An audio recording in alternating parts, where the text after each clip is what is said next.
দ্বিতীয় বিবরণ পুস্তক 33 অধ্যায়। মারা যাওয়ার আগে ইসরায়েলীয়দের আশীর্বাদ করে ঈশ্বরের সেই আপন মানুষ মোশে তাদের যা বলেছিলেন তা হলো এই: ভগবান সিনাই পর্বত থেকেই এসেছেন।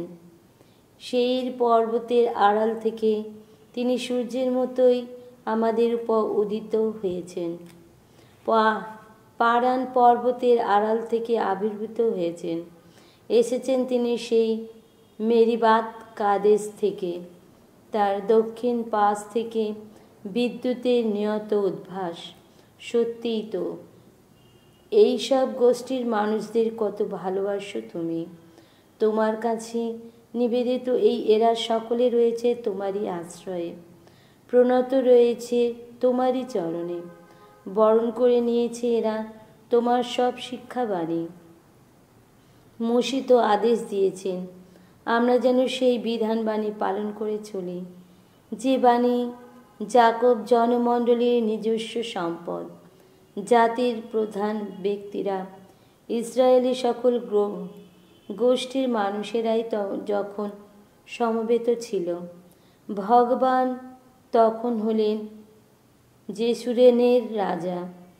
রুবেনের বংশের মানুষেরা সংখ্যায় অল্প হলেও সেই বংশ বেঁচেই থাকুক, তার যেন বিলুপ্ত না হয়। মোশে এবার জুদার সম্বন্ধে বললেন, ওগো ভগবান, জুদার ডাকে সাড়া দাও। তার স্বজাতি ভাইদের সঙ্গে তার আবার পুনর্মিলন ঘটাও। সে নিজের বাহুবলে নিজের অধিকার যেন রক্ষা করতে পারে। ওগো শত্রু দমনে ওর সহায় হও তুমি। মোশে এবার লেবীয়র সম্বন্ধে বললেন, তোমার থুম্মিম আর উসিম। মোশে এবার লেবীয়র সম্বন্ধে বললেন, তোমার থুম্মিম আর উরিম তোমার প্রতি বিশ্বস্ত সেই মানুষের সম্পদ হয়ে থাকুক, যাকে তুমি মাসায় যাচিয়ে নিয়েছিলে, মেরিবার জলাশয়ে যাকে শাসন করেছিলে। সে তো নিজের পিতামাতার সম্বন্ধে বলেছে, তাদের আমি ধর্তব্যের মতোই আইনি না। নিজের ভাইদের সে তো পাত্তাই দেয়নি, নিজের সন্তানদের সে গ্রাহ্যই করেনি। লেবীয়রা তো একনিষ্ঠ হয়ে তোমার বাণী পালন করেই এসেছে, তোমার সন্ধি মেনেই নিয়েছে। তারা তো যাকবকে শিখিয়ে থাকে তোমার নিয়ম নীতি, ইসরায়েলকে বুঝিয়ে দিয়ে থাকে তোমার বিধানবাণী।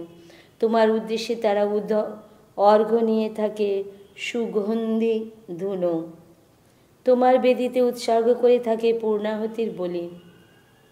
ওগো ভগবান, লেবীর যা কিছু আছে তা আশীষ ধন্য করো।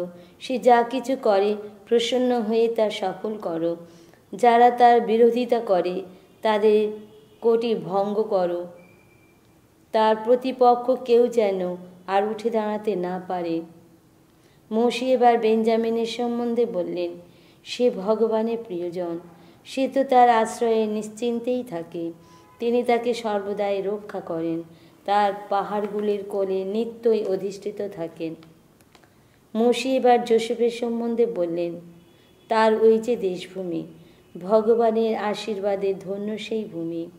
তার ধন্য আকাশ থেকে ঝরে পড়া অপুরাণ শিশিরে, অতল ভূগর্ভ থেকে বেরিয়ে আসা জলের ধারায়, রোদে পোকা সেরা কত ফসলের সম্ভারে, মাসে মাসে কত প্রচুর ফলনে, সেই প্রাচীন গিরি পর্বত থেকে পাওয়া উৎকৃষ্ট কত দানে, সেই কবেকার পাহাড়ে পাহাড়ে উৎপন্ন কত কিছু সম্ভারে, ভূতল থেকে পাওয়া অজস্র সম্পদে, ধন্য সেই ভূমি তারই অনুগ্রহে।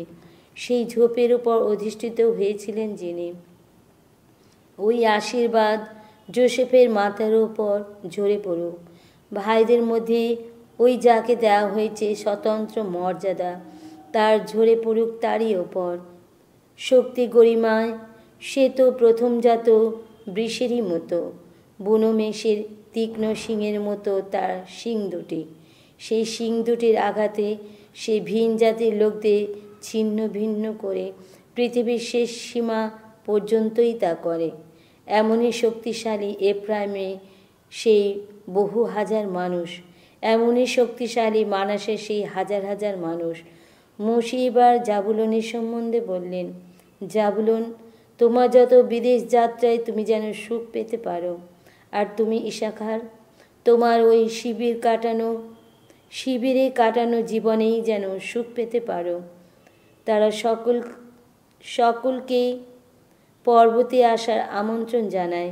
সেখানে যথাযোগ্য বলি উৎসর্গ করে তারা। সাগরে অঢেল সম্পদ থেকে কত কিছুই না আরোহণ করে তারা। বালির বুক থেকে কত গুপ্ত সম্পদ তুলে আনে তারা। মোশে এবার গাদের সম্বন্ধে বললেন, ধন্য ধন্য তুমি, গাদের ভূসম্পত্তি বাড়ির তোলেন যিনি। গাদ যেন ঝাঁপিয়ে পড়তে উদ্যত সিংহের মতো। সে ওই বুঝি শিকারের হাত মাথা ছিঁড়েই ফেলবে। সে তো নিজের জন্য বেছে নিয়েছে সেরা সেই ভূমি, নেতৃজনেরই জন্যে নির্দিষ্ট সেই ভূমির ভাগ। ভগবান যে ধর্মময় পরিকল্পনা ছিল ইসরায়েলের ব্যাপারে তিনি যা স্থির করে রেখেছিলেন, সে তো জাতির প্রধানদের সঙ্গে হাত মিলিয়ে সেই কাজই সমাধা করেছে। মোশে এবার দানের সম্বন্ধে বললেন, দান যেন এক যুবসিংহ, সে বাসান থেকে লাফিয়ে ছুটে আসে। মোশে এবার নাপতালির সম্বন্ধে বললেন, নাপতালি, তুমি তো ঐশ অনুগ্রহে তৃপ্ত মানুষ, ভগবানের শত আশীর্বাদে ধন্য মানুষ। তুমি এবার সাগরের পশ্চিম ও দক্ষিণ দিকের অঞ্চলটি নিজের অধিকারে আনো। মোশে এবার আশেরের সম্বন্ধে বললেন, পুত্রদের মধ্যে পরম ধন্য হোক আশের, সে হয়ে উঠুক ভাইদের প্রিয়জন। সে যেন নিজের পা দুটিকে তেল দিয়ে স্নাত করতে পারে। তোমার যত নগরদ্বারে আগল যেন লোহা ও ব্রোঞ্জ দিয়েই তৈরি হয়। তুমি যেন সারা জীবন নিরাপদে থাকতে পারো। ওগো জেসরুন, ঈশ্বরের সমতুল্যই কেউ তো নই। তোমাকে রক্ষা করতে ছুটে আসে তিনি নভলোকে আরোহী হয়ে। মেঘের বাহনে আসেন তিনি মহাগৌরবে। সেই পুরাকালে ঈশ্বর যিনি, তোমার আশ্রয় তিনি। তার সেই শাশ্বত বাহু দুটি নিত্যই ধারণ করে আছে তোমায়। তোমার সামনে থেকে যত শত্রুকে তাড়িয়ে দেন তিনি, তাদের ধ্বংস করার আদেশ দিয়েছেন তিনি। তাই তো ইসরায়েল নিরাপদে দিন কাটাচ্ছে এখন। যাকবের উৎসধারা একান্তই বয়ে চলে শস্য ও সুরার এক দেশে, আকাশে ঝরানো শিশিরে ধন্য এক দেশে। ওগো ইসরায়েল, কত ভাগ্যবান তুমি! কেই বা তোমার সমতুল্য আছে? ভগবান নিজেই যে তোমার মুক্তিদাতা, তোমার রক্ষাফলক তিনি, তোমার জয় খড়গ তিনি। তোমার শত্রুরা তোমার সামনে মাথা নুইয়ে দাঁড়াবে একদিন, আর তুমি তখন তাদের যত উচ্চভূমি পা দিয়ে মারিয়েই দেবে। 34। এবার মোয়াবের প্রান্তরভূমি ছেড়ে মোশে গিয়ে উঠলেন নেবো পর্বতে, সেই পিসগা পর্বতের চূড়ায়, যা জেরিকোর ঠিক উল্টো দিকেই রয়েছে। সেখান থেকে ভগবান তাকে গোটা দেশটাই দেখিয়ে দিলেন, অর্থাৎ গিলিয়াদ থেকে দান অঞ্চল পর্যন্ত পুরো নাপতালি অঞ্চলটি, এফ্রাইম ও মানাসের প্রদেশভূমি, পশ্চিম সাগর পর্যন্ত জুদার গোটা প্রদেশভূমি, নেগেব অঞ্চল আর সোয়ার শহর পর্যন্ত সমভূমির অঞ্চলটি, অর্থাৎ খরজুর নগরী জেরিখোর সেই উপত্যকা অঞ্চলটি। ভগবান মোশেকে বললেন, আব্রাহাম, ইসায়াক ও যাকবের কাছে শপথ করে আমি যে দেশ তাদের বংশধরদের হাতে তুলে দেব বলে কথা দিয়েছিলাম, এই তো হলো সেই দেশ। এই দেশটি আমি এখন তোমাকে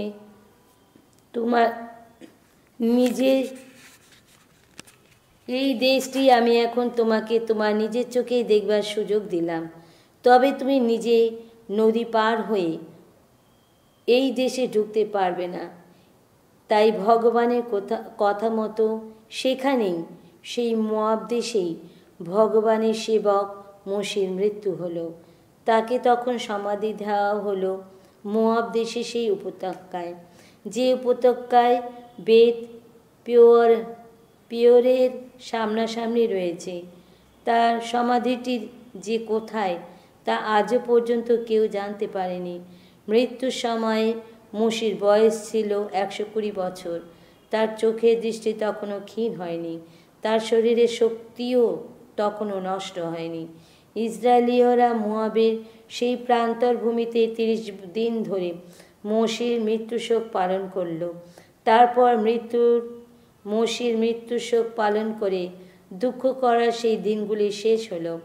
নুনের পুত্র যোশুয়া প্রজ্ঞার আত্মিক প্রেরণায় পুরোপুরি উদ্বুদ্ধ মানুষ ছিলেন, কেননা মোশি তার উপর একবার হাত রেখেছিলেন। তাই ইসরায়েলীয়রা তার কথা মেনে চলতে লাগলো, আর এইভাবে মোশিকে দেওয়া ভগবানের আদেশ তারা পালন করতে লাগলো। মোশির মতো কোনো প্রবক্তাই ইসরায়েল জাতির মধ্যে আর কখনো আবির্ভূত হয়নি। তার সঙ্গে ভগবানের মুখোমুখি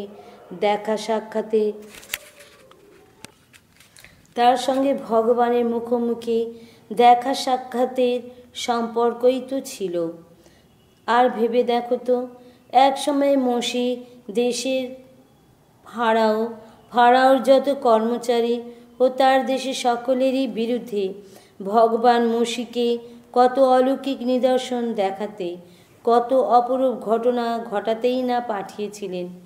ভেবে দেখো তো, ইসরায়েল জাতির সমস্ত মানুষের চোখের সামনে মোশি কত মহাশক্তি প্রয়োগ করে কত ভয়ঙ্কর কর্মকীর্তি না সাধন করেছিলেন।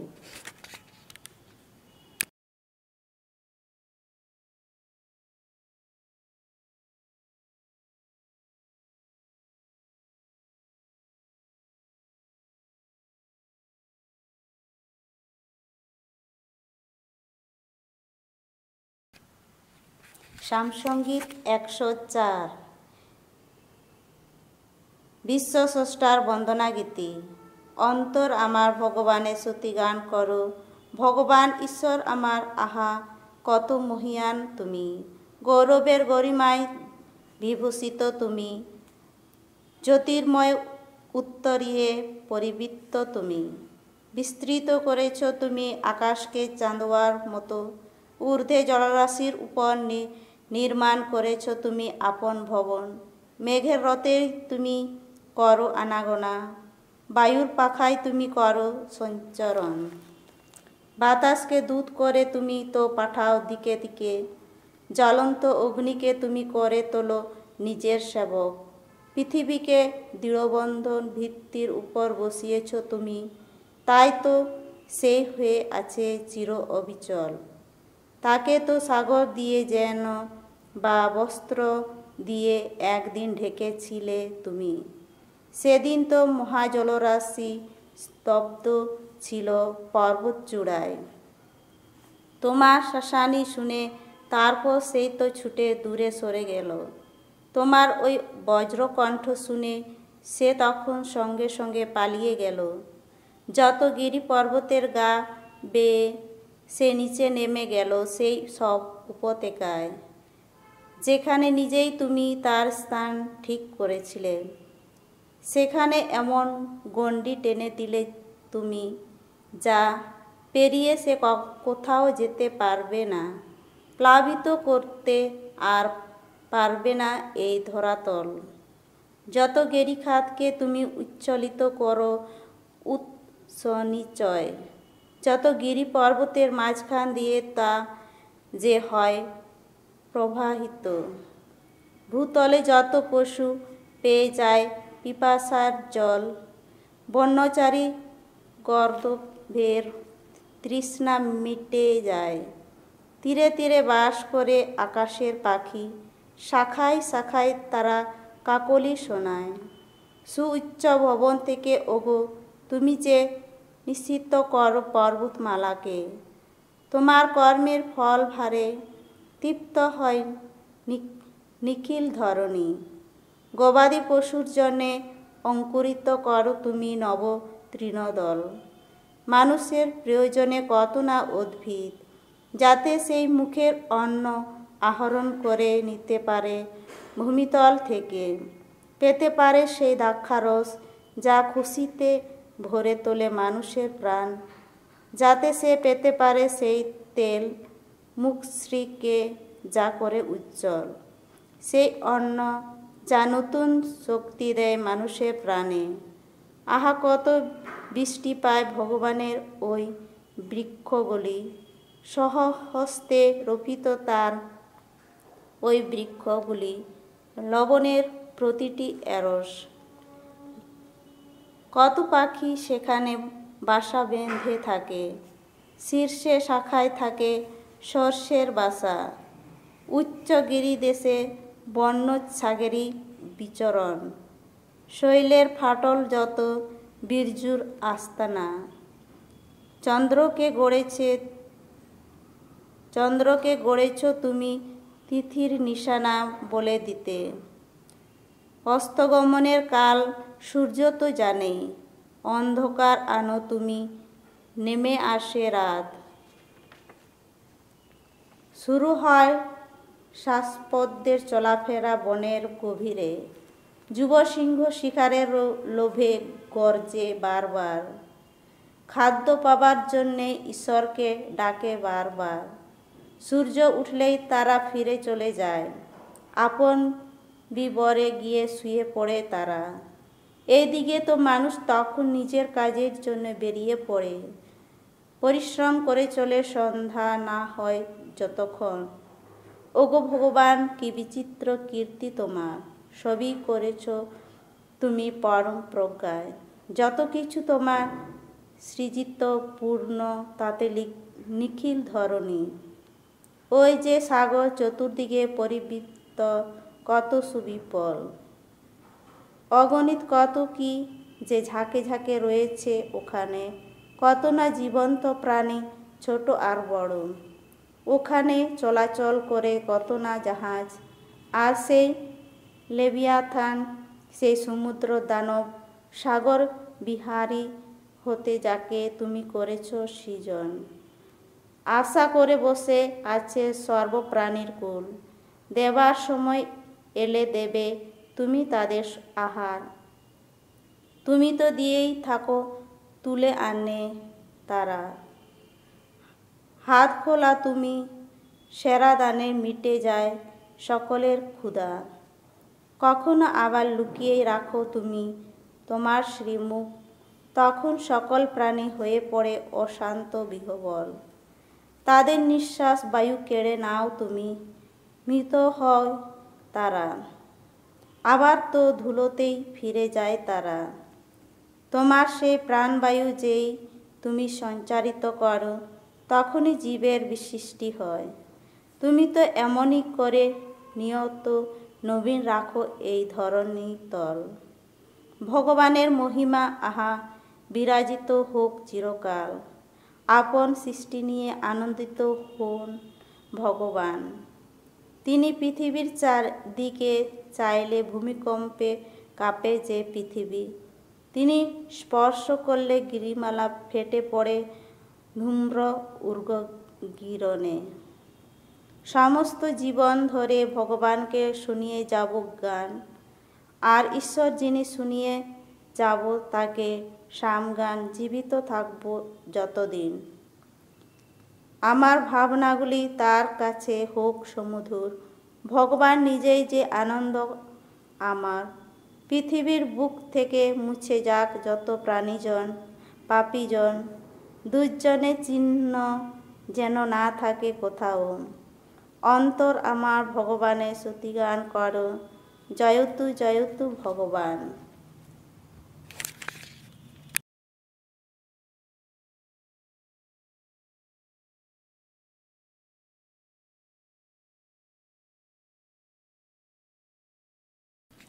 থেসালুনিকীয়দের কাছে সাধু পলের প্রথম ধর্মপত্র, 3 অধ্যায় 1 থেকে 13 পদ।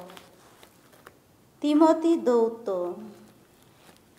তাই সেদিন আর থাকতে না পেরে আমরা স্থির করলাম, আমরা বরং আমাদের একজন সঙ্গী ছাড়াই এথেনেসে থাকব। আমরা তখন আমাদের ধর্মবায় এবং খ্রিস্টের মঙ্গল সমাচার প্রচারের কাজে ঈশ্বরের সহকর্মী তিমোথীকে তোমাদের কাছে পাঠিয়ে দিলাম, যাতে তিনি তোমাদের খ্রিস্ট বিশ্বাস আরও দৃঢ়, আরও উদ্দীপ্ত করে তুলতে পারেন এবং তার ফলে তোমাদের অমন দুঃখ দুর্ভোগের মধ্যে তোমরা কেউ যেন বিচলিত না হও। তোমরা তো এই কথা জানো যে আমাদের জীবনে ওইসব দুঃখ দুর্ভোগ আসতে বাধ্য। আসলে তোমাদের ওখানে থাকার সময়ে আমরা তো আগে থেকে বারবার তোমাদের বলেছিলাম দুঃখ দুর্ভোগ আমাদের পেতেই হবে, আর এখন তাই তো ঘটছে। সেই কথা তোমাদের নিজেদের জানাও আছে। সেই জন্যে আর থাকতে না পেরে আমি তিমোথীকে তোমাদের ওখানে পাঠিয়েছিলাম। আমি জানতে চেয়েছিলাম যে তোমাদের খ্রিস্ট বিশ্বাস অটুট আছে কি না, কেননা আমার ভয় ছিল মানুষকে যে লোভ দেখায় তোমরা হয়তো তার প্রলোভনে ভুলেছ, বুঝি বা ব্যর্থ হয়েছে আমাদের এত পরিশ্রম। থেসালোনিকীয়দের সম্বন্ধে সুসংবাদ পেয়ে পলের আনন্দ। এখন কিন্তু তিমোথী তোমাদের ওখান থেকে ফিরে এসেছেন। তোমাদের খ্রিস্ট বিশ্বাস ও ভালোবাসা সম্বন্ধে তিনি তো সুখবর এনেছেন, আর এও তিনি আমাদের জানিয়েছেন যে তোমরা সবসময় আনন্দের সঙ্গে আমাদের কথা মনে রাখো এবং আমাদের আবার দেখবার জন্যে তোমরা খুব ব্যাকুল হয়ে আছো, যেমন আমরাও তোমাদের আবার দেখবার জন্যে খুব ব্যাকুল হয়ে আছি। সেই জন্য ভাই, তোমাদের দৃঢ় বিশ্বাসের কথা জানতে পেরে এত দুশ্চিন্তা, এত দুঃখ দুর্ভোগের মধ্যেও আমরা তোমাদের সম্বন্ধে আশ্বস্ত হয়েছি। তোমরা যে এখনো প্রভুর পথে তেমনি স্থির পায়ে এগিয়ে চলেছ, তাতে আমরা যেন নতুন প্রাণ পেয়েছি। তোমাদের কথা ভেবে আমাদের ঈশ্বরের সান্নিধ্যে আমরা যে গভীর আনন্দে আনন্দিত হয়ে আছি, তার জন্যে তোমাদেরই জন্যে আমরা কিভাবে বা তাকে ধন্যবাদ জানাতে পারি। দিন রাত আমরা এখন একান্ত আকুল প্রার্থনা জানাই, আমরা যেন তোমাদের আবার মুখোমুখি দেখতে পাই, তোমাদের ধর্মবিশ্বাসের মধ্যে যতটুকু অভাব এখনো রয়েছে তা যেন মিটিয়েও দিতে পারি। থেসালোনিকীয়দের কল্যাণের জন্যে পলের প্রার্থনা। যিনি আমাদের ঈশ্বর ও পিতা, তিনি নিজেই এবং আমাদের প্রভু যিশুও যেন তোমাদের কাছে আমাদের যাবার পথ সুগম করে তোলেন।